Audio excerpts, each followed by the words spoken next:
विजयवाड़ा के ऑटोनगर में बड़ा हादसा टल गया। टर्मिनल सिग्नल पर खड़ी कार को लोहे की सलाखों से भरे ऑटो ने टक्कर मार दी। ब्रेक लगाने से सलाखें कार के अंदर घुस गई। पिछली सीट खाली होने के बायस जानी नुकसान नहीं हुआ। पुलिस की जानिब से वाक़ई की जांच जारी है।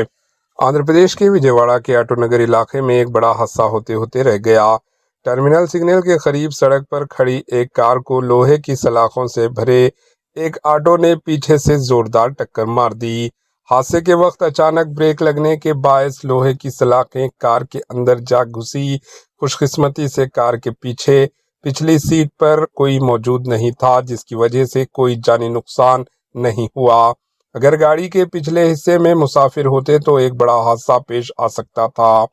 वाक़ई के बाद मुकामी अफराद में खौफ व हरास फैल गया, जबकि पुलिस ने मौके पर पहुंचकर मामले की जांच शुरू कर दी। Bureau report, AHN news.